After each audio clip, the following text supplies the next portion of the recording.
In today's video, I'm going to teach you how to fix CapCut no internet problem. If CapCut keeps saying it can't connect, the quickest workaround is to route your traffic through a VPN. I'll show you how to set up a free temporary VPN on Windows and use it only when you need it. Start by opening the Start menu and heading to Settings. Go to Network and Internet, then choose VPN. Click Add VPN.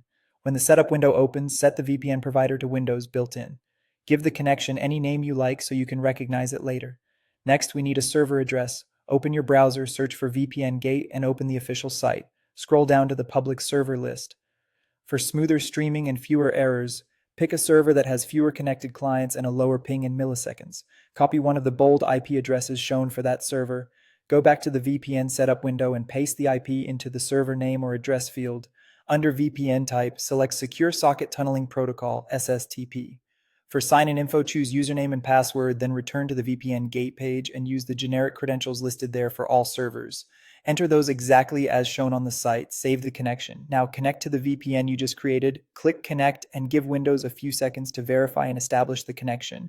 Once it shows as connected, switch back to CapCut and click Reload. After a brief pause, the assets should start loading again. You should be able to browse, download, and apply stickers and transitions without seeing the network error.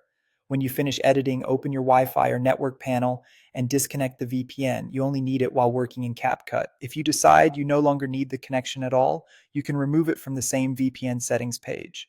A few quick tips. If the connection fails or feels slow, repeat the process of choosing a different server with fewer users and a lower ping. Free public VPNs can vary in speed and reliability, so switching servers often helps.